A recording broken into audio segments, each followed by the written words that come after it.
தமிழ் நிறம் நேயர்களுக்கு வணக்கம். இன்று நம்மிடையே திமுகவிலிருந்து முன்னாள் அமைச்சர் நாடாளுமன்ற உறுப்பினர் திரு அன்வர் ராஜா அவர்கள் இணைந்திருக்கிறார். சார் வணக்கம் சார். வணக்கம் சார். சார் சமீப நாட்களாகவே நிறைய நேர்காணல் கொடுத்துக்கிட்டு இருக்கிறீங்க சார்.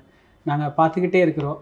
இந்த நேர்காணல் அதிலிருந்து மாறுபட்ட கோணத்தில் நம்ம கொஞ்சம் மனசு விட்டு பேசலான்னு நினைக்கிறேன் சார். சமீபத்திலேருந்து நிறைய நேர்காணல், நீங்கள் நேர்காணல் எடுக்கிறவங்க வர்றீங்க, நான் கொடுக்குறேன், அவ்வளோதான். நானாக யாரையும் தேடி போகிறதில்ல. நேர்காணல் எடுக்கணும்னா டிவி சேனல்ஸு, யூடியூப் சேனல்ஸு அவங்க விரும்பி வந்து நேரம் கேட்குறதுனால நான் அவங்களுக்கு நேர்காணல் கொடுக்குறேன், அவ்வளோதான். திமுகவில் இணைஞ்சிருக்கிறீங்க. அதிமுகவுடைய விசுவாசி, எம்ஜிஆருடைய தீவிர விசுவாசி. இந்த முடிவு எடுக்கிறப்போ உங்கள் எண்ண ஓட்டம் என்னவாக இருந்தது? இல்லை, முடிவு எடுக்கிறப்போ என்ன ஓட்டம் நல்லா தான் இருந்தது. ஒன்றும் பெரிய அளவில் நான் அஃபெக்ட் ஆகலை. எப்படின்னா, புரட்சித் தலைவர் எம்ஜிஆர், புரட்சித் தலைவி அம்மா ஆகிய இரண்டு பெரிய தலைவர்களை பின்பற்றி வளர்ந்தவன் நான். இவர்களுடைய கொள்கைகளுக்கு முரணாக இப்போது அதிமுக இருக்கிறது. அதிமுகவை வழிநடத்தி செல்கின்ற அண்ணன் எடப்பாடி பழனிசாமி அவர்கள் இந்த கொள்கையிலிருந்து தடம் புரண்டு போகிறார். திராவிட இயக்க கொள்கையிலிருந்து அவர் பிறழ்ந்து போகிறார். எனவே அவரோடு என்னால் பயணிக்க முடியவில்லை. என்னால் முடிந்தவரை எவ்வளவோ நான் சொல்லி பார்த்தேன், உள்ளுக்குள்ளிருந்து எவ்வளவோ பேசி பார்த்தேன், எதுவும் நடக்கவில்லை. அவர்கள் வேறு திசையில் பயணித்து கொண்டிருக்கிறார்கள். எனவே இனி அங்கிருந்து பயனில்லை என்பதால் அடுத்த நிலையில் இருக்கின்ற அதே கொள்கையை பின்பற்றுகின்ற, இப்போ பெரிய அளவில் திமுக அதிமுகவுக்கான வேறுபாடு ஒன்றுமில்லை கொள்கை அளவில். எனவே பெரிய தலைவராக பரிணமித்து கொண்டிருக்கின்ற ஸ்டாலின் அவர்களுடைய தலைமையை நான் மனதார ஏற்றுக்கொண்டு தான் இங்கே வந்தேன். எத்தனையோ இடர்பாடுகள். ஜெயலலிதா அம்மா அவர்கள் இறந்ததுக்கு பின்னாடி அதிமுகவில் அவ்வளவு பிரச்சனைகள் இருந்தது. அந்த சமயத்துலலாம் அதிமுகவிலேயே அமைதியாக இருந்தீங்க.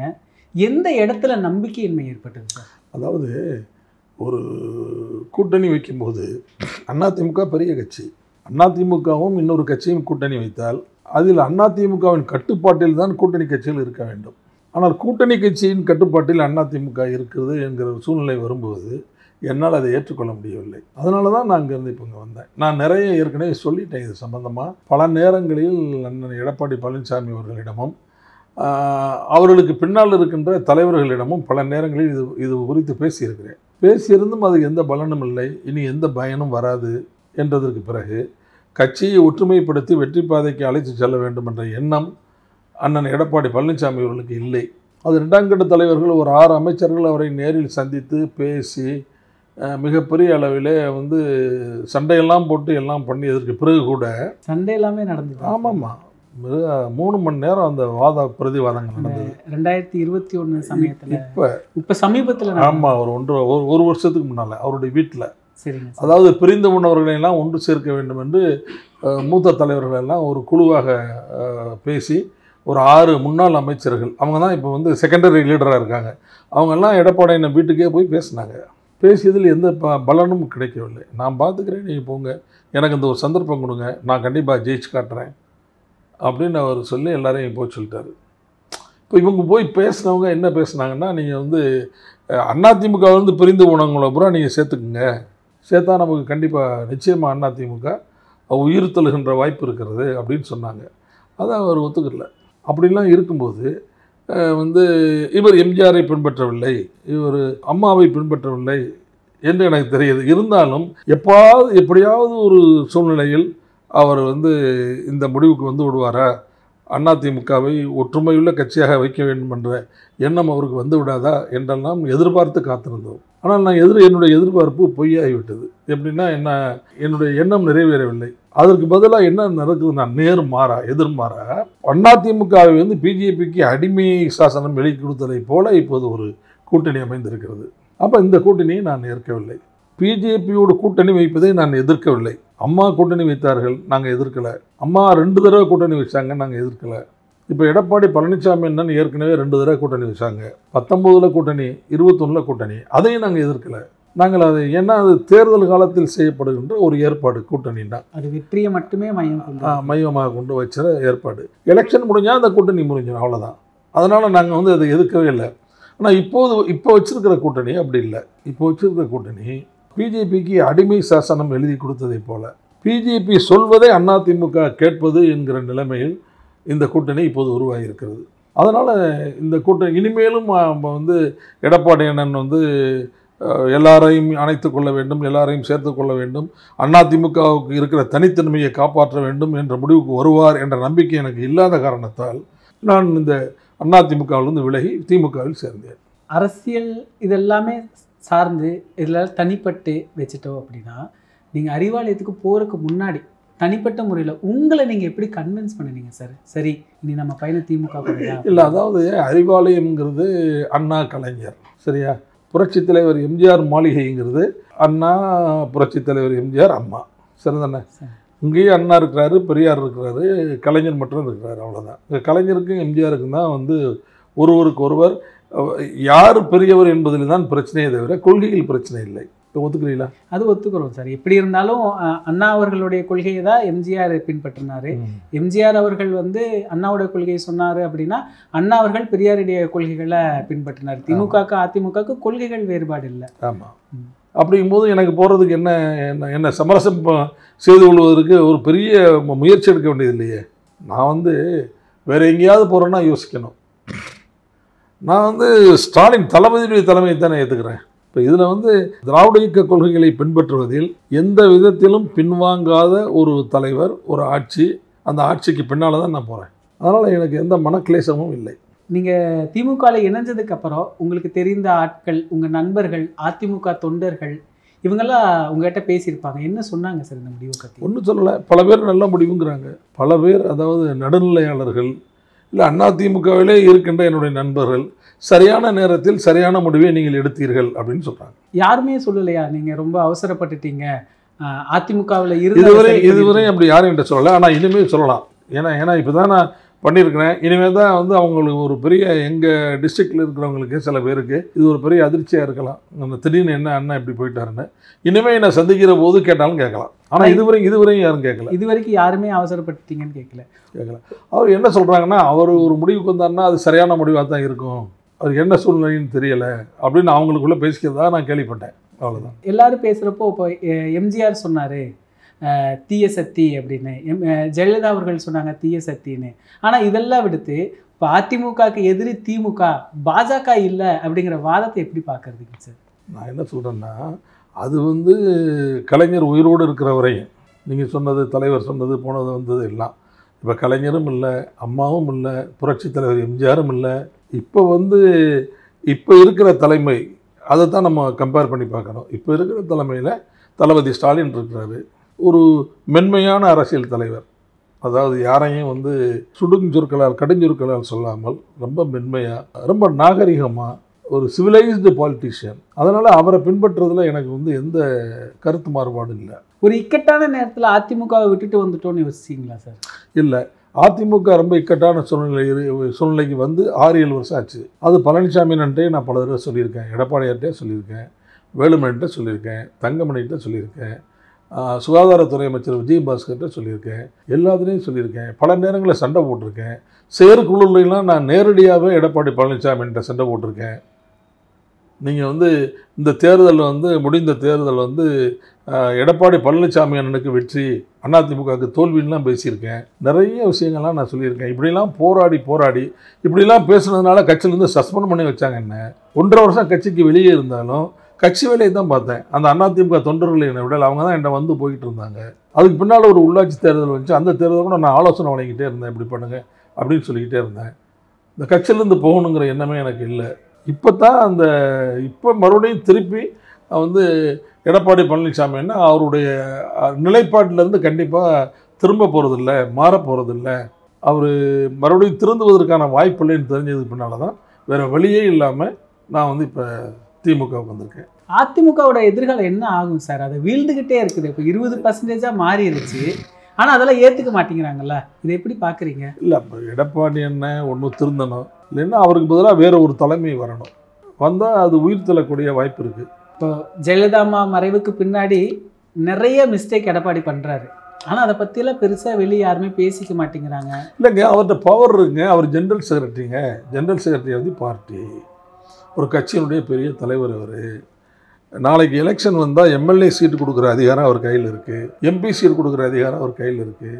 அதிமுகவும் மக்களால் விரும்பப்படுகின்ற ஒரு கட்சி, 30 வருஷம் இந்த நாட்டை ஆண்ட கட்சி. வந்து அந்த கட்சியில் ஒரு கட்சி பொறுப்பில் இருந்தால் கூட ஒரு சோசியல் ஸ்டேட்டஸ் கிடைக்கும். ஒன்றிய செயலாளர், அதிமுகவில் ஒன்றிய செயலாளர் அப்படின்னா அந்த ஒன்றியத்துக்கு உட்பட்ட பகுதியில் இருக்கின்ற மக்கள் அவர் மேலே அன்பு செலுத்துவாங்க. அந்த கட்சி தோத்தாலும் அவர் மேலே அன்பு செலுத்துவாங்க. அப்போ பொலிட்டிக்கல் ஸ்டேட்டஸ் அவருக்கு கிடைக்கும். இப்படிலாம் இருக்கிற ஒரு இதில் வந்து எப்படி அவங்க வருவாங்க, எப்படி வெளியே வருவாங்க சொல்லுங்கள்? அதனால தான் இன்னும் அந்த கட்சி கட்டமைப்பில் இருக்குன்னு. ஆமாம், நல்ல கட்டமைப்பில் இருக்குது, சாதாரண இல்லை. ஜனங்கள்கிட்ட வந்து ஜனங்கள் அந்த கட்சி மேலே உள்ள நம்பிக்கை கொஞ்சம் கொஞ்சமாக குறைஞ்சிட்டு வருது. அதுக்கு காரணம் அங்கே இருக்கிற கட்சிக்காரங்க இல்லை, ஒன்றிய செயலாளர்களோ நகர்கலை செயலாளர்களோ அல்லது மாவட்ட கலை செயலாளர்களோ இல்லை. அதற்கு காரணம் எடப்பாடியார் தான், தலைமை. ஒரு கட்டத்தில் வழிகாட்டும் குழுவெல்லாம் போட்டாங்க. ஆனால் எந்த இடத்துல நம்ம விட்டோம், எதை நம்ம இழந்தோம் அப்படிங்கிறதெல்லாம் யோசிக்காமல் ஒரு ஒன் மேன் ஆர்மியாக ரூல் பண்ணுறாரு. இப்போ அப்படி தான் நடக்குது. அது ஒன் மேன் ஆர்மியாக இருக்கக்கூடாதுன்னு தான் நம்ம சொல்கிறோம். நம்ம சொல்கிறது என்ன சொல்கிறோம்னா, ஒரு 5 மேன் ஆர்மியாவது இருக்கலாம். 5 மேன் ஆர்மின்னு ஒரு படம் பார்த்தீங்களா, இங்கிலீஷ் படம், அந்த மாதிரியாவது இருக்கலாம். இவர் ஒன் மேன் ஆர்மியாக தான் இருக்கிறார். ரெட்டை தலைமையே ஒத்துக்கல சார். ஆமாம், ஒத்துக்கல. 5 தலைமையை ஒத்துக்குவாரா? இவர் பண்ணுற மிஸ்டேக் எல்லாம் இருக்குது. இப்போது ஜெயலலிதா அம்மா அவர்கள் இருந்த காலத்தில் கூட அதிருப்திங்கன்னு ஒன்று இருந்தது. ஆனால் இன்னைக்கு நிறைய சீனியர் தலைவர்கள் எல்லாம் அமைதியாகவே இருக்கிறாங்க. அமைதியாக இல்லை, இப்போ நான் பேசுறதெல்லாம் கேட்டுக்கிட்டு இருக்காங்க. அவங்க நமக்காக ஒருத்தன் பேசிக்கிட்டு இருக்காண்டான்னு நினச்சிக்கிட்டு இருக்காங்க, அவ்வளோதான். அதிமுக ஒரு கன்சல்டேட்டிங் ப்ராசஸ்ங்கிறதே இல்லாமல் போச்சுங்களா? ஆமாம். இது எப்படி? இல்லை, அதனால தான் நான் மாதிரி ஆளுங்க அதில் கண்டினியூ பண்ண முடியல. நான் கண்டினியூ பண்ண முடியாமல் போனதுக்கு அதெல்லாம் ஒரு காரணம். அதாவது என்னால் முடியலை சார். நான் எவ்வளவோ கடுமையாக போராடி பார்த்தா முடியலை. கட்சியிலேருந்து நீக்கினாங்க. நான் கட்சியை விட்டு போக மாட்டேன், பார்த்துக்கிறேன் அப்படின்னு சொல்லிட்டு அவங்க கட்சியில் திருப்பி சேர்த்துக்கிறவரையும் காத்துக்கிட்டு இருந்தேன். திருப்பி கட்சிக்குள்ளே போனேன். போய் மறுபடியும் இதையே நான் சொல்லிக்கிட்டே இருந்தேன். இப்படி பண்ணுங்கள், அப்படி பண்ணுங்கள், இந்த எலெக்ஷன்லையாவது நம்ம எப்படி மறுபடியும் வந்து திருப்பி ரெக்கவரி பண்ணுறதுக்கு வேண்டிய நடவடிக்கை எடுக்குன்னு சொன்னோம். எதையுமே கேட்கலைன்னா எப்படி? அவர் இப்போ எடப்பாடி அவர்கள் பார்த்தீங்க அப்படின்னா முத்தாலக்கா ஆதரிச்சார், விவசாய சட்டத்தை ஆதரிச்சார், சிஏஏவும் ஆதரிச்சார். அப்புறம் திடீர்னு கூட்டணியிலேருந்து வெளியே வந்தார். எஸ்டிபிஐ மாநாட்டுக்கு போனார். நான் உங்களுக்கெல்லாம் அரணாக இருப்பேன் அப்படின்னு ஒரு கட்டத்தில் சொன்னார். அப்புறம் மறுபடியும் கூட்டணி வச்சார். ஏங்க வைக்கிறீங்கன்னு கேட்டால் என் கட்சி நான் என்ன வேணாலும் வைப்பேன் அப்படின்னு சொல்கிறாரு. இது என்ன, எப்படி புரிஞ்சுக்கிறது? அதனால தான் நான் கட்சியை விட்டு வெளியே வந்தேன். இப்போ நீங்கள் சொன்னீங்களே, இவ்வளவு நடந்து ஒரு முரண்பாடான தலைமையாக இருக்கின்ற காரணத்தால் தான் நான் கட்சியை விட்டு வெளியே வர வேண்டிய கட்டாயம் ஏற்பட்டுச்சு. இப்போ நீங்கள் முன்னாடியே குறிப்பிட்டிருந்தீங்க அடிப்படையில் கட்சி நல்ல கட்டமைப்பில் இருக்குது அப்படின்னு. அந்த மக்கள் இதை எப்படி எடுத்துக்குவாங்க சார்? அந்த மக்கள் பேசாமல் சைலண்டாக இருப்பாங்க. எலெக்ஷன் வந்தால் அவ்வளோதான். இப்போ எலெக்ஷன் வந்தால் ஆமாம், அப்படி தான் இருப்பாங்க. நான் என்ன சொல்கிறேன், இப்போ அதிமுகவில் இருக்கிறவங்க நிறைய பேர் இப்போ வந்து அதிமுகவுக்கே ஓட்டு போட முடியாத சூழ்நிலையில் இருக்காங்கல்ல. இப்போ நான் என்ன கேட்குறேன்னா, இப்போ அதிமுகவில் இருக்கிற மைனாரிட்டிஸ், அதிமுகவில் இருக்கிற கிறிஸ்தவர்கள், இஸ்லாமியர்கள், இந்த லிங்குஸ்டிக் மைனாரிட்டிஸ், இவங்கெல்லாம் வந்து இந்த கூட்டணி வெறுக்கிறவங்க, பிடிக்காதவங்க ஒன்று. ரெண்டாவது வந்து மோடியினுடைய அட்மினிஸ்ட்ரேஷன் பிடிக்காமல் இருக்கிற சிறு சிறு வியாபாரிகள், அந்த மாதிரிலாம் நிறைய பேர் இருக்காங்க. இவங்க பூரா வந்து இந்த கூட்டணியை எதிர்ப்பாங்க. நிறைய பொருளாதார நஷ்டத்துக்கு ஆளாகி இருக்கிறவங்க அவங்கெல்லாம் இந்த கூட்டணியை எதிர்ப்பாங்கல்ல. அப்போ எதிர்க்கிறவங்க பூரா இந்த கூட்டணி இல்லைன்னா அதிமுகவுக்கு ஓட்டு போடலாம், இந்த கூட்டணி இருக்கிறதுனால அதிமுகவுக்கு ஓட்டு போட முடியாதுங்கிற சூழ்நிலைக்கு அவங்க தள்ளப்படுவாங்கல்ல. அது அதிமுகவுக்கு நஷ்டம் தானே. இப்போ பிரச்சாரத்துலையுமே சார் மாற்றி பேசுவார். ஒரு நாள் என்ன சொல்கிறாரு, கம்யூனிஸ்டுகளுக்கு அவங்க ராமநாதபுரத்தில் வந்து பேசும்போது நான் மீண்டும் ஆட்சிக்கு வந்தால் வாழை தோட்டங்கள் எல்லாம் சிறக்க, அது வாழை தோட்டத்துக்கான நாடு சம்மந்தமே இல்லை. சரியாக அவரை ஒழுங்காக கைட் பண்ணலை. அந்த ஏரியாவுக்கு தகுந்த மாதிரி பேச்சுக்களை செலக்ட் பண்ணி கொடுக்கல. அதுதான் கூட்டணி, கம்யூனிஸ்டுகளை கூட்டணி அழைக்கிறாரு. இன்னொரு நாள் விமர்சனம் செய்கிறாரு. அதே சமயம் மெகா கூட்டணின்னு சொல்கிறாரு. கொஞ்ச நாளுக்கு அப்புறம் மக்களோட கூட்டணிங்கிறாரு. மாற்றி பேசிக்கிட்டே இருக்கிறாரு. மக்கள் நம்பிக்கையை எப்படி பெறுவார்? அதை தான் நான் சொல்கிறேன். அந்த மாதிரி பெற முடியல. அவர் இஷ்டப்படி கட்சியை கொண்டு போகிறாரு. அது வந்து கட்சியை வெற்றி பாதைக்கு அழைத்து செல்லாது. நாங்கள் மாதிரி ஆளுங்க சொல்கிறதே கேட்க மாட்டேங்கிறாருன்னா என்ன? அதாவது கருத்துக்களையாவது கேட்கணும்ல, கேட்க மாட்டேங்கிறாரு. இது இப்படிலாம் இருக்கிறதுனால இனிமேல் என்னால் அதில் பயணிக்க முடியல. அண்ணாவுடைய கொள்கைகளுக்கு ஒரு வடிவம் கொடுத்தார் எம்ஜிஆர். அதை அப்படியே கட்டி காப்பாற்றினாங்க அம்மா. அதெல்லாம் வந்து உதாசீனப்படுத்திட்டு அவங்க வழியில் எந்த இதுவும் அவர் செய்யலை. அவங்க வழியில் எந்த முயற்சியும் அவர் பண்ணலை. புரட்சித் தலைவர் எம்ஜிஆர் இருந்தார், அவரே ஒரு மிகப்பெரிய தலைவர், அவருக்காக தான் ஓட்டு, அந்த காலத்தில் அவருக்காக தான் ஓட்டு. நாங்கள் வந்து ஒரு தொகுதியில் மக்கள் விரும்பாத கேண்டிடேட்டாக தலைவர் அறிவிச்சிருந்தா கூட இவருக்காக ஓட்டு போடுவோம், எம்ஜிஆருக்காக ஓட்டுன்னு எம்ஜிஆருக்காக ஓட்டு போட்டு அவனை ஜெயிக்க வச்சுருவாங்க. புரியுதா நான் சொல்கிறேன்? ஆமாம் ஆமாம். அப்படிப்பட்ட மக்களுடைய மிகப்பெரிய நம்பிக்கையை பெற்ற தலைவராக எம்ஜிஆர் இருந்தார். அவரே என்ன பண்ணுறாருன்னா, சில நேரங்களில் நாராயணசாமி நாயுடுன்னு ஒருத்தர் இருந்தார். 1980 பார்லிமெண்ட் எலெக்ஷனில் அதிமுக தோற்றதுக்கு அவர் ஒரு முக்கியமான காரணம். தமிழ்நாட்டில் இருக்கிற விவசாயிகளை பூரா பச்சை துண்டு தலப்பா கட்டி எல்லாத்தையும் கூட்டிகிட்டு வந்து பல்லாயிரக்கணக்கான விவசாயிகளை ஒன்று திரட்டி மிகப்பெரிய அரசுக்கு எதிரான போராட்டத்தை நடத்தி விவசாயிகள் ஓட்டை பூரா திமுக கூட்டணிக்கு வாங்கி கொடுத்துட்டார். விவசாயிகள் போராட்டம் அதிமுக பார்லிமெண்ட் எலெக்ஷனில் 80 பார்லிமெண்ட் எலெக்ஷனில் தோற்றதுக்கு அதுவும் ஒரு காரணம் அப்படின்னு புரட்சித் தலைவர் எம்ஜிஆர் நம்பினார். அவரை நம்ப வச்சாங்க, இப்படி இருக்குது அப்படின்னு சொல்லிட்டு. நம்ம விவசாயிகளுக்கு எதிராக எதுவுமே செய்யலையே, ஏன் நாராயணசாமி நாயுடு நம்மளை எதிர்க்கிறாரு அப்படிங்கிற மாதிரி தலைவர் நினச்சார். நினச்சிட்டு என்ன பண்ணாருன்னா, 80 ஆட்சியை கலைச்சோன்னா அப்புறம் மறுபடியும் அசம்பிளி எலெக்ஷன் வருது. அந்த அசம்பிளி எலெக்ஷனுக்கு முன்னால் நாராயணசாமி நாயுடுவை தொடர்பு கொண்டார். தொடர்பு கொள்ள முடியல. நாராயணசாமி நாயுடு வீட்டில் இருக்காரான்னு தெரிஞ்சுக்கிட்டு நேராக வீட்டுக்கே போயிட்டார். எம்ஜிஆர் போனால் என்ன ஆகும் அந்த நேரத்தில்? அது பெரிய பெரிய வெளியில் நிருபர்கள்லாம் குமிஞ்சிட்டாங்க. உள்ளே போய் நாராயணசாமி நாயுடு பேசி, சொல்லுங்கள் நீங்கள் என்ன சொல்லுங்கள் நான் செய்யணும் அப்படின்னு அவர்கிட்ட என்ன பேசினார், எப்படி அவரை கன்வின்ஸ் பண்ணாருன்னு தெரியல. அரை மணி நேரம் 3/4 மணி நேரத்துக்கு பின்னால் தான் 2 பேரும் வீட்டை விட்டு வெளியே வர்றாங்க. நிறைய நிருபர்கள்லாம் காத்துக்கிட்டு இருந்தாங்க. அப்புறம் எல்லோரும் இந்த தலைவர்கிட்ட எம்ஜிஆர்கிட்ட வந்து என்னன்னு கேட்டாங்க. என்ன சொல்லுங்கள் என்னன்னு கேட்டாங்க. அவரை கேட்காம சார் நாராயணசாமி நாயுடு அவர் சொல்லுவார் அப்படின்னு. நாராயணசாமி நாயுடு வந்தார். இனிமேல் எங்களுடைய விவசாய சங்கம் எந்த விதமான நிபந்தனையும் இன்றி புரட்சித் தலைவர் எம்ஜிஆருடைய இயக்கத்தை ஆதரிக்கிறது, அவரை ஆதரிக்கிறது. எம்ஜிஆர் தான் விவசாயிகளின் நண்பன் என்பதை முழு மனதாக நான் ஏற்கிறேன் அப்படின்னு சொல்லிட்டார். அப்போ அவருடைய ஆதரவை திரட்டிக்கிட்டார். புரியுதா உங்களுக்கு? புரியுது சார். அப்புறம் எஸ்டிஎஸ் அண்ணன் அதிமுக விட்டு வெளியே போனார். அவர் ஒரு தனி கட்சி ஆரம்பித்தார், நமது கழகம்னு. அவர் ஆரம்பித்து அவர் கொஞ்சம் ஓட்டுகளை பிரிக்கிற மாதிரி இதாக இருந்துச்சு. அப்புறம் எஸ்டிஎஸ் அண்ணன் வீட்டுக்கு இதே மாதிரி எஸ்டிஎஸ் அண்ணன் வீட்டுக்கே நேராக போயிட்டார்.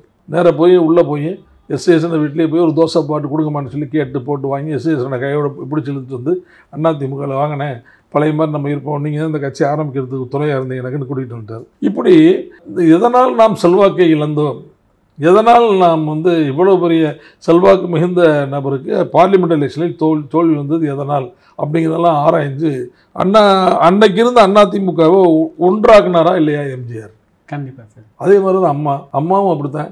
அம்மாவை விமர்சனம் பண்ண நாடுகளில் ரொம்ப முக்கியமாக 2 பேரை சொல்கிறேன். ஒன்று ஆரம்பி, இன்னொன்று காலிம் தன்னை, இன்னொன்று நம்ம இது PH பாண்டியன். இவங்களெல்லாம் அம்மா சேர்த்துக்கிட்டாங்க. தேர்தல் நிற்கிறதுக்கு வாய்ப்பு கொடுத்தாங்க, அமைச்சராக்குனாங்க. ஆரம்பியை 2வது நிலையில் வச்சுருந்தாங்க, கல்வி அமைச்சராக்குனாங்க ஆரம்பியை. புரியுதா நான் வச்சுருந்தாங்க. அப்போ கட்சியினுடைய ஒற்றுமை, அப்போ அம்மா தலைவர் மாதிரி மன்னிக்கக்கூடிய தன்மை அவங்களுக்கு இருக்குது. அதுதான் தலைமைத்துவம் அப்படின்றதுக்கு பேர். எதிர்க்கிறவங்களையும் உடன் வச்சு அவங்களுக்கு அவங்களுடைய தேவைகளை வழிநடத்திக்கிட்டு தலைமைத்துவம் அப்படின்னு பேர் அதுக்கு. அதாவது ஒரு தலைமை பண்புன்னு பேர் அதுக்கு. ஆமாம், அந்த தலைமை பண்பு அம்மாட்ட இருந்துச்சு, புரட்சித் தலைவர் எம்ஜிஆர்ட்ட இருந்துச்சு. அந்த பண்பு வந்து 1% கூட எடப்பாடி பழனிசாமி தலைமை பண்பே இல்லை. அப்படி இருக்கும்போது இவங்கள்ட்ட நாங்கள் எப்படி தொண்டனாக இருக்க முடியும்? எங்களுக்கு தலைவனாக இருந்தால் தான் நாங்கள் அவங்களுக்கு தொண்டனாக இருக்க முடியும். அதனால் அங்கே என்னால் கண்டினியூ பண்ண முடியல. இப்போ நான் அங்கே வந்தேன். தளபதி ஸ்டாலின் அவர்கள் ரொம்ப மகிழ்ச்சியோடு என்னை வரவேற்றார்.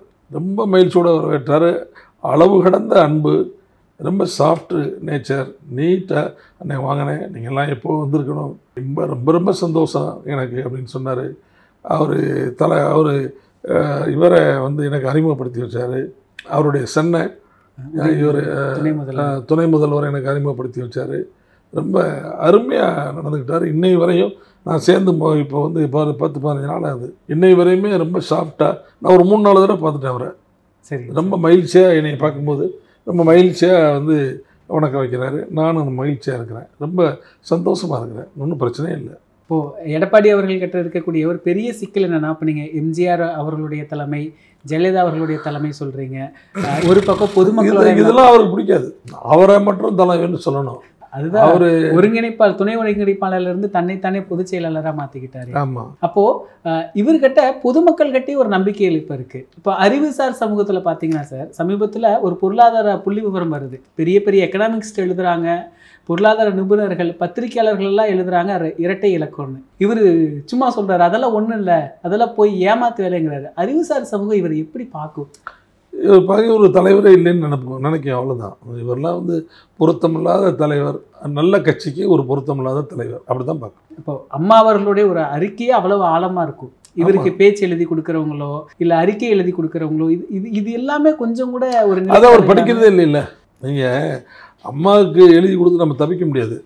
அம்மாவுக்கு வந்து ஒரு நோட்டுக்கு நம்ம ஒரு நோட்டு வைக்கணும்னு வச்சுங்களேன், அம்மா இப்படி செஞ்சால் நல்லா இருக்குமா நோட்டு வச்சா அதை அப்படியே படித்து ஒவ்வொரு இடத்துலையும் பச்சை மேலே இப்படி அண்டர்லைன் பண்ணி ஒரு கேள்விக்குறி போட்டு இப்படி நமக்கு திரும்பி வரும் அந்த நோட்டு. இதெல்லாம் என்னென்னு கேட்குறாங்க அம்மா அப்படின்னு பூங்குன்றன் சொல்லுவார். அப்புறம் நம்ம உட்காந்து அதுக்கெல்லாம் பதில் தயார் பண்ணி மறுபடியும் அனுப்பணும். அப்புறம் எஸ்ன்னு போடுவாங்க, அப்புறம் மறுபடியும் நோட்டு போடுவாங்க, இதெல்லாம் போட்டு மறுபடியும் நோட்டு வரும். 3-4 தடவை நோட்டு போய் கடைசியாக அந்த நோட்டை அப்ரூவ் பண்ணுவாங்க. அப்படிப்பட்டவங்க நமக்கு அவங்க தலைமையில் நம்ம இயங்கியிருக்கோம். அப்படிப்பட்டவங்க அம்மா இது படிக்கதே இல்லை. இவங்க எப்படி இவங்க பேரில் ஒரு அறிக்கை வருதுன்னு வச்சுங்களேன், 3 பக்கம் 4 பக்கம் அப்படியே எடுத்து அவ்வளோதான் கையெழுத்து போட்டு கொடுத்துட வேண்டியது. அது வந்து படித்தா தானே. அதை கேட்டால் நல்லா எழுத படிக்க தெரியல, நான் ஒரு விவசாயி அப்படி நல்லா ஒரு பின்கட்டு கட்டுறாரே சார் அவர். அது நீங்கள் தான் பார்த்துக்கிறேன்னா ஒரு ஒன்றிய செயலாளர் அளவுக்கு தான் இருக்கிறாரா சார்? தலைமை பண்புங்கிறதே அவருக்கு இல்லை. இல்லை இல்லை இல்லை அவர் என்ன அவரை வந்து சேலம் மாவட்டத்துக்குரிய மாவட்ட செயலாளர் தான் நினச்சிக்கிட்டு இருக்காரு. அதான் நான் தான் சொல்கிறேன்ல, அவர் வந்து அதிமுக எல்லோருக்குமான கட்சி, தமிழகம் முழுமைக்குமான கட்சி, இன்னும் சொல்ல போனால் இந்தியா முழுமைக்குமான கட்சி. அதிமுக தமிழ்நாட்டில் மட்டும் இல்லை, தமிழ்நாட்டில் இருக்குது, கேரளாவில் இருக்குது, ஆந்திராவில் இருக்குது, மராட்டியத்தில் இருக்குது, டெல்லியில் இருக்குது. அதனால தான் தலைவர் வந்து அனைத்து இந்திய அதிமுகன்னு வச்சார். அதை அனைத்து இந்தியத்தையே மறந்துட்டாரு. அனைத்து இந்திய தமிழ் தான் வச்சுக்கோங்க, தமிழ்நாட்டுக்குரிய கட்சியாகவே அதை அவரால் நடத்த முடியலையே. எவ்வளவு பெரிய ஆளுமைகள் தலைமையில பண்புல இருந்த கட்சி, நீங்களாம் கட்சிக்குள்ளார இருக்கும்போது, நீங்க இப்ப வெளியே வந்துட்டீங்க, நீங்க இருக்கும்போது இதை சரி பண்ணணும், இதை அது நாங்க எவ்வளவு முயற்சி பண்ணாங்க. ஆனா இப்ப உள்ள இருக்கிறவங்களும் அதை முயற்சி பண்ணாங்க. எல்லாரோடையும் பேசி பார்த்தேன். எல்லாரும் என்னங்க செய்யறது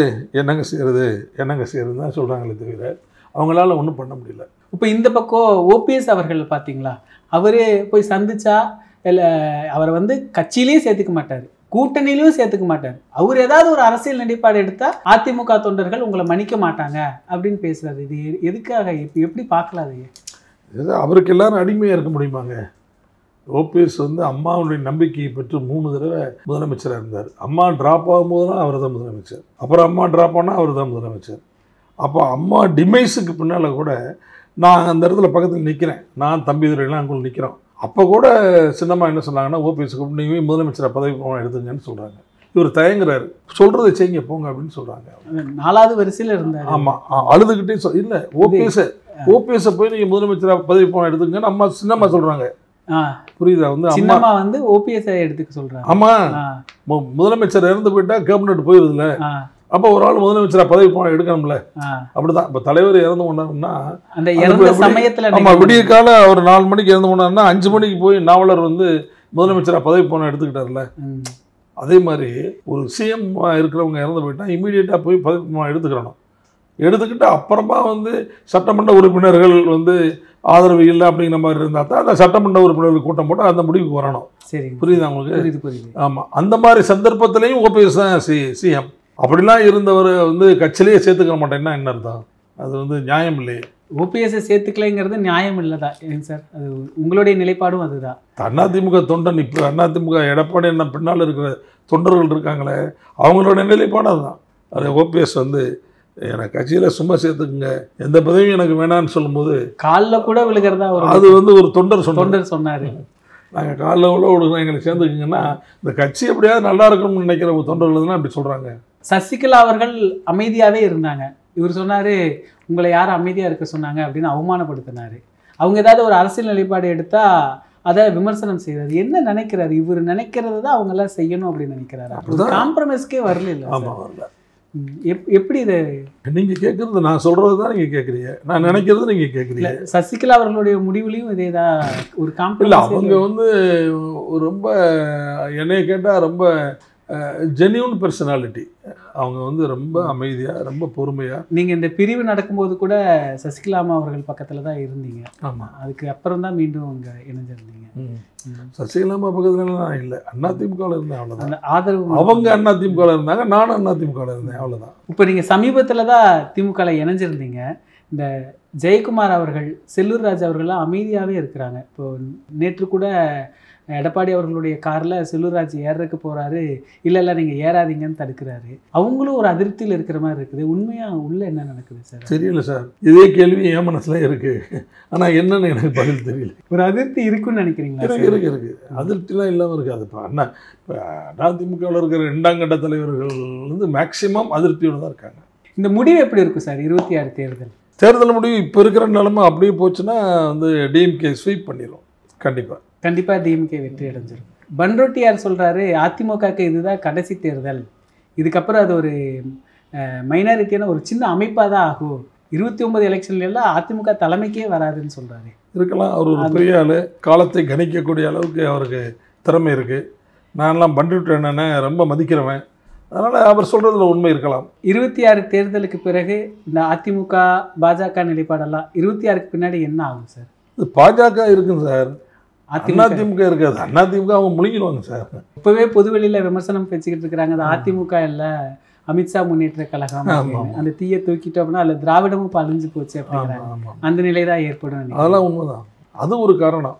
அதிமுக வந்து அதிமுகவோட உறவு கொண்டாடி அதிமுக முழுசாக மலைப்பாம்பு அப்படி முழுங்குதில்ல, அதே மாதிரி அதிமுக முழுங்கணுங்கிறதா பிஜேபியினுடைய திட்டம். இது பல மாநிலங்களில் நடந்திருக்கு, முன்னுதாரணங்கள் ஏற்கனவே நிறைய இருக்குது. அதே மாதிரி அதிமுகவுக்கு வந்துடக்கூடாது அப்படிங்கிறதுல தான் நாங்கள் ரொம்ப உறுதியாக இருந்தோம். ஆனால் வந்து அதில் எடப்பாடி என்ன வந்து அவ்வளவு சிரத்தை எடுத்துக்கிற மாதிரி எனக்கு தெரியல. அதனால் அவர் அதிமுகவுக்கு முடிவுரை எழுதுவாரோ என்னவோ எப்படின்னு எனக்கு தோணுது. தற்கால அரசியலில் தங்களுடைய அனுபவங்களை சுவாரஸ்யமாக எங்களோட பகிர்ந்துக்கிட்டதுக்கு ரொம்ப நன்றி சார். நன்றி சார், வணக்கம் சார்.